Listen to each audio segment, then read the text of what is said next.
Assalamualaikum everyone, it's me Mubashira of Standard 8 from Oxford International School, and I came here in this village to ask the farmer that how they plant the crop and how they harvest it. And I can see that there is one uncle who is doing work in his field. So let's go and ask him few questions about the process of farming. So let's go there. अस्सलाम वालेकुम uncle. Uncle मेरा नाम मुबशरा है, मुझे आपसे कुछ खेती बाड़ी के बारे में कुछ पूछना था। जी बोलिए। अंकल अभी आप कौन सा फसल लगाएं? धान की फसल लगाए हैं। अच्छा, तो आप धान का लगाने का तरीका बता सकते हैं? हाँ बता सकते हैं, जरूर बताइए तो जरा। पहली नंबर जो है प्रति खेत में ट्रैक्टर चला करके इसको तैयार किया जाता है, और फिर वर्षा होने पर बारिश के पानी से धान को रोपा किया जा सकता है, और बारिश नहीं होने के कारण से पंपिंग सेट के ज़रिए से पानी पटा करके धान को रोपा किया जा सकता है। और रोपा करने के बाद ऐसे ही मिक्सर खाद वगैरह कुछ बीज जो होता है, ये वजन होता है, ये सब कुछ दिया जाता है कीड़ा मकोड़े के लिए।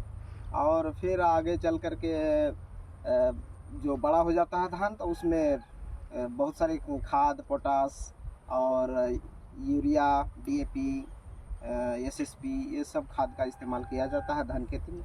तभी तो ये धान देख रहे हैं जो अभी इस प्रकार है। तो इस बार बहुत बारिश कम हुआ, तो इसकी वजह से आपको कुछ नुकसान हुआ? हाँ नुकसान तो है। क्या नुकसान? नुकसान धान मरने को, मतलब गाछ लालपन हो गया था सूख करके। फिर पंपिंग सेट के ज़रिए से पानी पटाया गया। पंपिंग सेट से बहुत खर्च ज़्यादा होता है, इसके लिए बहुत मतलब जो है ज़्यादा परेशानी होती है। अच्छा, शदीद गर्मी के बाद बहुत ज़्यादा बारिश होने की वजह से आपके धान को फ़ायदा हुआ या फिर नुकसान? बहुत ज़्यादा फ़ायदा हुआ। फ़ायदा कैसे हुआ? फ़ायदा इस तरह से हुआ कि बहुत ज़्यादा खेत सूखी हुई थी।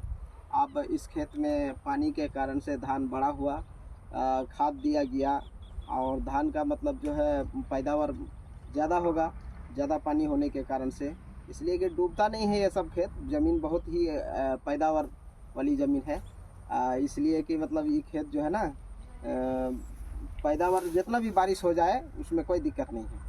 अच्छा, इसके बाद आप क्या लगाने का सोचें? इसके बाद जो है धान काटने के बाद जो है इसको अच्छा से तैयारी किया जाएगा खेत को। इसके बाद कोई मक्का लगाते हैं, कोई केला लगाते हैं, कोई साग सब्जी, गोभी, आलू, बैगन वगैरह वगैरह लगाते हैं, लेकिन ज़्यादातर मक्का की खेती किया जाता है। मक्का की खेती में ज़्यादातर फ़ायदा होता है, इसीलिए मक्का ही का खेती का ज़्यादा मतलब ये होता है। अच्छा अंकल, आपका बहुत बहुत शुक्रिया, आपने मुझे अपना कीमती वक्त दिया। So as you all have heard that uncle have told us the process that how he plant the crop and how he harvest it. So by this I would like to conclude this. Thank you so much.